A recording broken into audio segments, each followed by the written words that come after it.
December 7, 2013 இந்தியாவுடைய பஞ்சாப் மாநிலத்தில் இருக்கிற லூதியானாவில் தன்னுடைய குடும்பத்தோடு வாழ்ந்து வந்தார் 22 வயதான ஹர்ப்ரீத் கௌர். அன்றைக்கு ஹர்ப்ரீத் கௌருக்கு மிகவும் ஒரு ஸ்பெஷலான ஒரு டே நண்பர்களே. அன்றைக்கு அவருடைய திருமண நாள். அதனால அவருடைய சகோதரர் ஹர்ப்ரீத் கௌரை பக்கத்தில் இருந்த லாக்மி அப்படிங்கிற ஒரு பியூட்டி பார்லருக்கு அழைச்சிட்டு போறாரு. எதற்கு தெரியுமா? ஹர்ப்ரீத் கௌருக்கு பிரைடல் மேக்கப் போடுறதுக்காகத்தான் நண்பர்களே. அங்க 2 பெண்கள் இவருக்கு பிரைடல் மேக்கப் போட ஆரம்பிக்கிறாங்க. பாதி தூரம் போட்டு முடிச்சிருப்பாங்க. அப்போ திடீர்னு அந்த பியூட்டி பார்லருடைய கதவை திறந்துக்கிட்டு ஒரு மாஸ்க் அணிந்த ஒரு இளைஞன் வேக வேகமாக உள்ள வர்றான். உள்ள வந்தவன் பியூட்டி பார்லர்ல பிரைடல் மேக்கப் போடுறதுல பாதியில் இருந்தாங்களே அந்த பொண்ணை பார்த்து, ஹர்ப்ரீத் கௌர், எத்தனை தடவை சொன்னாலும் நீ கேட்க மாட்டியா? இந்த கல்யாணம் நடக்கக்கூடாது, நீ ஹனியை கல்யாணம் பண்ணிக்க கூடாதுன்னு சொன்னா எத்தனை சொன்னாலும் கேட்க மாட்டியா? இதுதான் உனக்கு தண்டனை அப்படின்னு சொல்லிட்டு கையில கொண்டு வந்திருந்த எதையோ ஒன்ன எடுத்து ஹர்ப்ரீத் கௌருடைய முகத்திலேயே வீசுறான். அந்த பெண் கதற ஆரம்பிக்கிறாங்க. அவங்களுடைய முகமெல்லாம் வெந்து அப்படியே புகை பறக்குது. முகம் அப்படியே வெந்து சதையெல்லாம் தொங்க ஆரம்பிக்குது. ஒரு சில வினாடிகளுக்கு பிறகுதான் அங்க கூட இருந்த அந்த பியூட்டி பார்லர் இருந்த பெண்களுக்கெல்லாம் தெரிஞ்சது அவன் வீசினது ஆசிட் அப்படின்னு.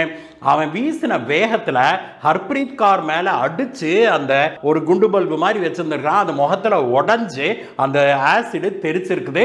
அதுல தெரிச்சதுல கூட இந்த அலங்காரம் பண்ணிட்டு இருந்தாங்க இல்லையா பெண்கள், அந்த பெண்களுக்கும் கையில உடம்பு மேல எல்லாம் பயங்கர காயம். அந்த அளவுக்கு அவன் ஆசிட் எடுத்து ஹர்ப்ரீத் கௌர் மேல அடிச்சிருக்கிறான். அடிச்ச கையோட வேக வேகமாக அவன் வெளியில கிளம்பி ஓடிடுறான். இந்த பெண்களுடைய அலறல் சத்தம் கேட்டு வெளியில் இருந்தவங்க ஓடி வர்றாங்க. ஓடி வந்து பார்த்தா அந்த கொடூரத்தை அவங்க கண்களால் பார்க்க கூட முடியவில்லை. உடனடியாக ஆம்புலன்ஸுக்கு சொல்றாங்க. உடனடியாக அருகில் இருந்த மருத்துவமனைக்கு கொண்டு போறாங்க. அங்க போகும்போது ஹர்ப்ரீத் கௌர் சீரியஸான கண்டிஷன்ல இருக்கிறாரு. அவருக்கு உடனடியாக ட்ரீட்மெண்ட்டை ஆரம்பிக்கிறாங்க. அதே சமயத்தில் கூட இருந்த 2 பெண்களுக்கும் கையில், உடம்புல, கழுத்துலலாம் ஆசிட் பட்ட காயங்கள் இருந்தது. ஆனால் அதெல்லாம் மைனர் தான் அப்படிங்கிறதுனால அவங்களுக்கு ட்ரீட்மெண்ட் கொடுத்து அவங்கள டிஸ்சார்ஜ் பண்ணுறாங்க. இந்த விஷயம் போலீசாருக்கு சொல்லப்படுது. லூதியானா போலீசார் உடனடியாக அங்க மருத்துவமனைக்கு விரைந்து வர்றாங்க. வந்தபோது ஹர்ப்ரீத் கௌர் சுயநினைவோட தான் இருக்கிறாரு. அவர் யாரோ ஒருத்தன் இந்த மாதிரி என் மேல ஆசிட் வீசிட்டான் அப்படின்னு சொல்றாங்க. அவனை பார்த்தீங்களான்னு கேட்டபோது ஹர்ப்ரீத் கௌரும் சரி, கூட இருந்த 2 பியூட்டிஷியன்ஸ் இருப்பாங்க இல்லையா, அந்த 2 பெண்களுமே கூட, சார் கர்ச்சீஃபை இப்படி மாஸ்காட்ட கட்டியிருந்தான் முகத்துல, நாங்க சரியாக அவனை பார்க்க முடியல, ஆனா இருந்தா ஒரு 25 வயசு இருக்கும் நினைக்கிறேன், ஒரு சின்ன வயசு பையன் தான் அப்படின்னு சொல்றாங்க. போலீஸார் பியூட்டி பார்லருக்கும் விரைந்து போறாங்க. அங்க போய் தங்களுக்கு ஏதேனும் தடயங்கள் கிடைக்குமா அப்படின்னு தேட ஆரம்பிச்ச போதுதான் அந்த அறையில இந்த பெண்ணுக்கு அலங்காரம் போட்டுக்கிட்டு இருந்தாங்க இல்லையா, அதே அறையில் ஒரு மூலையில் இப்படி லைட்டாக கசக்கி வீசப்பட்ட ஒரு பேப்பர் கிடக்கிறத கவனிக்கிறாங்க. அதை எடுத்து பார்த்தபோது போலீசாருக்கு பயங்கரமான ஆச்சரியம். அந்த ஆசிட வீசினான் இல்லையா, அவன் எழுதிய கடிதத்தை போல இருந்திருக்குது. ஹர்ப்ரீத் கௌருக்கு அவன் முன்பு எழுதிய ஒரு காதல் கடிதமாக இருந்தது அது. இதை பார்த்த உடனேயே ஹர்ப்ரீத் கௌருடைய முன்னாள் காதலன் தான் எவனோ இந்த மாதிரி பண்ணிட்டான் அப்படின்னு போலீசாருக்கு சந்தேகம் வருது. உடனடியாக அவங்க என்ன பண்றாங்க, ஹர்ப்ரீத் கௌருக்கு லவ்வர் ஏதாவது இருக்குதா அப்படின்னு விசாரித்த போது போலீசாருக்கு ஹர்ப்ரீத் கௌரோட வீடு இருந்தது இல்லையா, அதே ஏரியால இருந்த ஒரு இளைஞனுடைய பெயர் சொல்லப்படுது. அக்கம் பக்கத்து வீட்டுக்காரங்க என்ன சொல்றாங்க அப்படின்னா, சார் அந்த பையன் என்ன நேரம் பார்த்தாலும் ஹர்ப்ரீத் கௌர் பின்னாடியே சுத்திட்டு இருப்பான், வீட்டுக்கு முன்னாடியெல்லாம் பல நாள் அவன் நின்று இந்த பொண்ணுகிட்ட பேச முயற்சி பண்றதெல்லாம் நாங்கள் பார்த்துருக்குறோம், உண்மையிலேயே அவங்க லவ் பண்ணாங்களா இல்லையாங்கிற அளவுக்கு எங்களுக்கு தெரியல, ஆனால் அந்த பையன் இவ பின்னாடியே சுத்தினது எங்களுக்கு தெரியும் அப்படின்னு சொல்றாங்க. உடனடியாக போலீசார் அந்த இளைஞனுடைய வீட்டுக்கு ஓடுறாங்க. அங்க போய் பார்த்தபோது நம்பால ஹாயா அங்கதான் உட்கார்ந்து வந்திருக்கிறான். உடனே லபக்குன்னு அவனை பிடிச்சிக்கிட்டு நேரா போலீஸ் ஸ்டேஷனுக்கு போறாங்க போலீஸ்காரங்க. அங்க போய் அவனை 4 தட்டு தட்டி விசாரிக்கிறாங்க. அப்படி போலீசார் விசாரித்த போது அவன் என்ன சொல்றான்னா, சார் ஆமாம் சார், நான் ஹர்ப்ரீத் கௌரை லவ் பண்ணது உண்மைதான், ஆனால் ஹர்ப்ரீத் கௌர் என்னை லவ் பண்ணவே இல்லை. நான் கிட்டத்தட்ட ஒரு 1.5 வருடமாக அவ பின்னாடியே நாய் மாதிரி லோலோன்னு சுத்திக்கிட்டு இருக்கிறேன். ஆனால் அவளோ என்னை திரும்பி கூட பார்க்கல, என்னை காதலிக்கவே மறுத்துட்டாவோ. இதனால நான் பல தடவை அவகிட்ட சண்டைக்கு கூட போயிருக்கிறேன். ஆனால் அவ மேல அவளை கொல்லுகிற அளவுக்கு, அவ மேல ஆசிட் வீசுற அளவுக்குலாம் எனக்கு வெறுப்பெல்லாம் கிடையாதுங்க சார், நான் அதை பண்ணவே இல்லை அப்படிங்கிறான். அதே சமயத்தில் அவனுடைய ஃபோன் கால் எடுத்து அவனுடைய லொக்கேஷன் எல்லாம் அந்த சமயத்தில் இந்த ஆசிட் வீசு நடந்த சமயத்தில் எங்கே இருந்தான் அப்படின்லாம் போலீஸார் ட்ரேஸ் பண்ணும்போது அவன் வந்து அந்த சமயத்தில் ஆசிட் வீச்சு நடந்தபோது அந்த பார்லருக்கு அருகாமையிலேயே இல்லை. அப்பொழுதும் அவனோட வீட்டில் தான் இருந்திருக்கிறான் அப்படிங்கிறது தெரிய வருது. இது வந்து போலீஸாருக்கு ஒரு குழப்பத்தையே உண்டு பண்ணது. இருந்தாலும் கூட அந்த ஆங்கிளில் தான் போலீஸார் விசாரிக்கிறாங்க. அந்த இளைஞனை பற்றி மேலும் போலீஸார் விசாரித்த போது அவங்களுக்கு இன்னொரு விஷயம் காதுக்கு வருது. அது என்ன அப்படின்னா, அந்த பக்கத்து ஊர் ஜோசிகாரர் ஒருத்தர்கிட்ட இவன் ஒரு 10 நாளைக்கு முன்னாடி போயிருந்திருக்கிறான். அந்த ஜோசிகார்கிட்ட போய் இவன் ஏதோ ஒரு பூஜையெல்லாம் செய்திருக்கிறான். எதுக்குன்னா, இந்த ஹர்ப்ரீத் கௌரோட கல்யாணம் நின்று போயிடணும் அப்படின்னு சொல்லி நம்மளால அங்க போய் பக்கத்தூர்ல போய் ஜோசிகாரனை ஒருத்தரை பிடிச்சி பூஜையெல்லாம் வச்சு இந்த கல்யாணத்தை நிறுத்த முயற்சி செய்திருக்கிறான் அப்படின்னு தெரிஞ்ச உடனே போலீஸாருக்கு மீண்டும் அவன் மேல சந்தேகம் வருது. மீண்டும் அவனை வந்து கோழி கொத்தராப்ல கபால்னு கொத்திட்டு போய் மறுபடியும் போலீஸார் தங்களுடைய கிட்டுக்கு பிடி விசாரணை போட்டு விசாரிக்கிறாங்க. ஆனால் போலீஸார் எந்த கிடுக்கு பிடியை போட்டாலும் அவங்களால இவன் தான் இதை செஞ்சிருப்பான் அப்படின்னு போலீஸாரால் கன்ஃபார்மாக நிரூபிக்கவே முடியவில்லை. அதனால் போலீஸாருக்கு மிகப்பெரிய குழப்பமே ஏற்படுது. இதற்கிடையே ஒரு 20 நாள் ஓடிருச்சு. டிசம்பர் 27, 2013 அன்றைக்கு ஹர்ப்ரீத் கௌருடைய குடும்பமே சோகத்தில் மூழ்கிச்சு. ஏன் அப்படின்னா, ஹர்ப்ரீத் கௌர் ட்ரீட்மெண்ட் பலன் இல்லாமல் அன்றைக்கு உயிரிழந்தார். அதனால் உடனடியாக போலீஸார் இதை கொலை கேஸாக மாற்றி தீவிரமான விசாரணையை மேற்கொள்ளுறாங்க. மீண்டும் நம்ம ஒன் சைடில் வருகிறான்ல அவனை போய் பிடிச்சிக்கிட்டு வந்து மறுபடியும் பிடிச்சோமா அப்படின்னு ஸ்க்ரூ ஏற்றுறாங்க. ஆனால் என்ன பண்ணினாலும் நம்பால் மேலே எந்த விதமான ஒரு எவிடன்ஸையும் போட முடியல. அவன் வந்து அந்த பியூட்டி பார்லர் பக்கமே வரல அப்படின்னு தான் போலீஸுக்கு தெரிய வருதே ஒழிய அவன் அங்கே வந்தாங்கிறதுக்கான எதையுமே போலீஸாரால் நிரூபிக்க முடியவில்லை.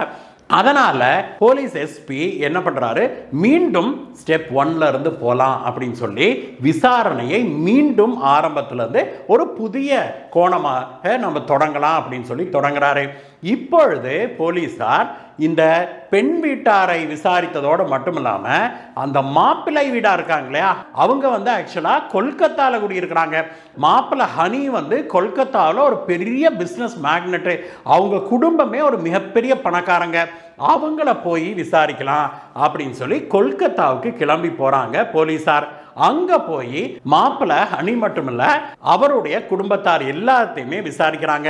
அப்படி போலீஸார் விசாரிச்சுட்டு இருந்த போது இந்த மாப்பிள்ளையுடைய அம்மா இருக்கிறாங்க இல்லையா, அவங்க வந்து போலீஸார்கிட்ட ஒரு விஷயத்தை சொல்றாங்க.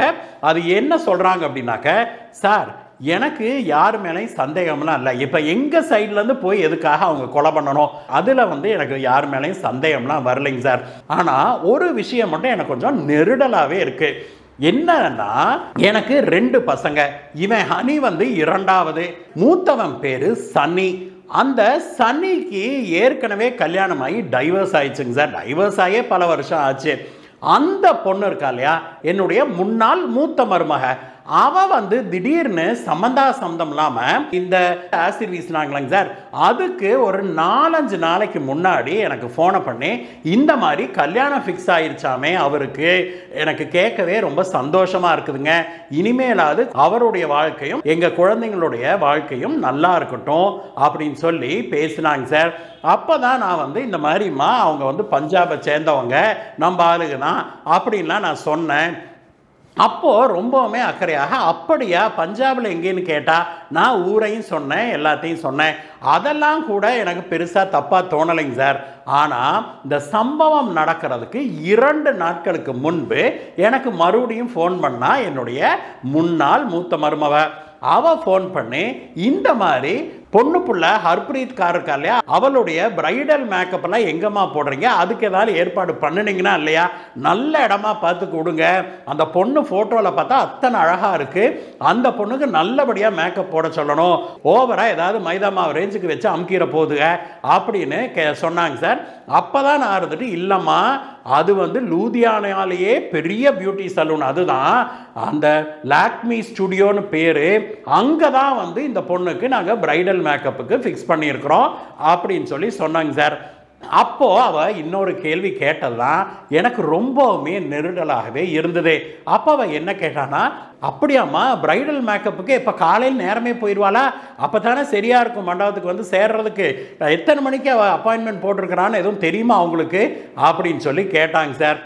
நானும் யதார்த்தமா காலையில் 7 மணிக்கு அப்பாயின்மெண்ட் போட்டிருக்கிறாம்மா அப்படின்னு நான் சொன்னேங்க சார். இப்போ நீங்கள் என்னை விசாரிக்கிற வரைக்கும் இதுக்கும் அதுக்கும் எதுவும் கனெக்ஷன் இருக்குமா அப்படின்லாம் எனக்கு தோணவே இல்லை. ஆனால் இப்போ யோசிக்கும் போது என்னுடைய பெரிய மகனை வேண்டாம்னுட்டு போய் வேற ஒருத்தரை கல்யாணம் பண்ணிக்கிட்டவா, எதுக்கு அவ்வளோ அக்கறையா எனக்கு 2வது மருமகளாக வரப்போற ஹர்ப்ரீத் காரு எங்க பியூட்டி பார்லருக்கு போறா, எத்தனை மணிக்கு அப்பாயின்மெண்ட்லாம் எதுக்கு என்னை கேட்டா அப்படின்னு சொல்லி ஒரு யோசனையா இருந்ததுங்க சார் அப்படின்னு சொல்லி அந்த அம்மா சொல்லவே, போலீசாருக்கு இப்பொழுது இந்த கேஸ்ல ஒரு பிடி கிடைத்தது போல இருந்தது. அப்படியாமா அப்படின்னு கேட்டுட்டு உடனடியாக அந்த முன்னாள் மூத்த மருமவ இருக்கிறா இல்லையா, அமிர்த்பால் கார் தான் அவளுடைய பேரு, அவளை பரி அப்படின்னு கூப்பிடுறாங்க. அந்த அமிர்த்பால் அப்படிங்கிற பரியோட டீட்டெயில்ஸை வாங்கிக்கிட்டு போலீசார் உடனடியாக பஞ்சாபுக்கு விரைந்து வர்றாங்க. பஞ்சாப் வந்தவங்க அந்த அமிர்த்பால் கார் இருக்கா இல்லையா, அவளுக்கு ஒரு ஃபோனை பண்ணி இந்த மாதிரிமா ஒரு சின்ன என்கொயரி, நீ உடனடியாக லூதியானா கிளம்பி வரணும், வந்துட்டு இந்த மாதிரி ஸ்டேஷனுக்கு வாமா அப்படின்னு சொல்லி சொல்றாங்க. சரிங்க சார் அப்படின்ட்டு போனை வச்சிடறா அவ. ஆனா ஒரு சில மணி நேரங்கள்லயே அதே போலீஸ் ஸ்டேஷனுக்கு ஒரு ஃபோன் கால் ஒன்று வருது. எதிர்முனையில் பேசினவர் இந்த மாதிரி, சார் நான் இந்த அமிர்த் பால்னு சொல்லி ஒரு பொண்ணை நீங்கள் ஸ்டேஷனுக்கு வர சொன்னீங்கல்ல விசாரணைக்கு, அவங்களோட மாமா பேசுகிறேன் நான் அப்படின்னு சொல்லி பேச்ச ஆரம்பிக்கிறாரு. என்ன கேஸு ஏது கேஸுங்க சார், இந்த மாதிரி என் மருமாவை பயந்துக்கிறா அப்படி இப்படின்னு பேசினவர் கடைசியில் போலீஸாருக்கு இதை நீங்கள் கண்டும் காணாமல் விட்டுருங்க, ஊற்றி மூடிருங்க, நான் ஒரு பெரிய தொகையை உங்களுக்கு லஞ்சமாக தர்றேன் அப்படின்னு சொல்லி சொல்கிறாரு. இத்தனையும் எதில் ஃபோனிலேயே இந்த மனுஷன் சொல்கிறாரு. இதை கேட்டதும் அங்கே இருந்த எஸ்பிக்கு ஆஹா அப்போ ஏதோ இருக்குதுரா, சம்திங் இஸ் ஃபிஷி அப்படின்னு சொல்லிட்டு உடனடியாக அமிர்த்பால் என்கிற பரி இருக்கிறாள் அவ வீட்டுக்கு விரைந்து போகிறாங்க. போய் அவளை இந்த முறை கோழி அமுக்கிறாப்புல அமுக்கிக்கிட்டு நேராக ஸ்டேஷனுக்கு கொண்டு வர்றாங்க. லூதியானா போலீஸ் ஸ்டேஷனுக்குள்ளே கொண்டு வந்து வச்சு அவளை விசாரிக்க தொடங்கிய போது அவ தனக்கு எதுவுமே தெரியாது அப்படின்னு தான் சாதிக்கிறா. ஒரு பெண்ணை நாம் எடுத்த உடனே கிடுக்கு பிடி விசாரணையெல்லாம் போட முடியாது இல்லையா, அதனால் போலீஸார் அவளை அங்கேயே உட்கார வச்சுக்கிட்டு என்ன பண்ணுறாங்க, அவளுடைய நம்பர் இருக்குது இல்லையா, அவளுடைய ஃபோன் நம்பர் எடுத்து அந்த ஃபோன் வச்சு இவ எங்கெங்கெல்லாம் அந்த நாளில் இருந்தா, சம்பவம் நடந்த அன்றைக்கு எங்கெல்லாம் இந்த பரிங்கிற அமிர்த்பால் இருந்திருக்கிறா அப்படின்னு அவங்க பார்த்தபோது சம்பவம் நடந்த சமயத்தில் இந்த லாக்மி ஸ்டுடியோ இருக்குது இல்லையா, அந்த டவரைத்தான் இவளுடைய ஃபோன் லொக்கேஷனாக காமிக்குதுன்னு தெரிஞ்ச உடனே போலீஸார் இவளுடைய விசாரணையை அடுத்த லெவலுக்கு எடுத்துகிட்டு போகிறாங்க. போலீஸார் என்ன பண்ணுறாங்க, அப்படியா அப்போ இவ அந்த சமயத்தில் அந்த ஒரு சில நாட்களுக்குள்ளாக யார் யாருக்கெல்லாம் பேசியிருக்கிறா, அவங்களுடைய ஃபோனெல்லாம் அந்த சமயத்தில் எங்கே இருந்தது அப்படின்னு அவங்க விசாரிக்க தொடங்குறாங்க. இவளுடைய ஃபோனில் முக்கியமாக ஒரு நம்பருக்கு அடிக்கடி கால் போயிருக்குது. அன்றைய தினம் அந்த நம்பரும் அதே இடத்துல தான், அதே டவரில் தான், லாக்மி ஸ்டுடியோ டவரில் தான் இருந்திருக்குதுன்னு தெரிய வருது. அதற்கு பிறகு அந்த நம்பர் இருக்கு இல்லையா, அந்த நம்பர் எடுத்து இதே மாதிரி அதனுடைய கால் ட்ராக் ரெக்கார்ட்லாம் பார்க்கும்போது அதுல இருந்து மேலும் 3 நம்பர்களை போலீஸார் எடுக்கிறாங்க. உடனடியாக போலீஸார் என்ன பண்றாங்க, இவ அந்த அன்னைக்கு பேசினான்னு சொல்லி ஒரு நம்பர் எடுத்தாங்க இல்லையா, அந்த நம்பர் யாருதுடான்னு பார்த்தா பர்வீந்தர் அப்படிங்கிற ஒரு ஆளுடைய நம்பர்னு தெரியுது. இதற்கிடையே போலீசாருடைய இன்னொரு டீம் வந்து மீண்டும் ஒரு முறை அந்த பியூட்டி சலூனுக்கு போய் அங்க இருக்கிறவங்க கிட்ட எல்லாம் விசாரிக்கிறாங்க. இந்த முறை அவங்க இந்த பரி இருக்கிறா இல்லையா, அந்த எக்ஸ் மூத்த மருமவ, அவளுடைய போட்டோவையும் காமிச்சு கேட்குறாங்க. அவளுடைய போட்டோவை காமிச்சு விசாரித்த போது அந்த பியூட்டி சலூன்ல இருந்த இன்சார்ஜ் பெண்மணி என்ன சொல்றாங்கன்னா, சார் இந்த பொண்ணை நான் பார்த்துருக்கிறேனே, இந்த ஆசிட் வீச்சு நடந்தது இல்லையா, அதுக்கு நாள் எங்கள் ஸ்டுடியோவுக்கு வந்தாங்க சார்.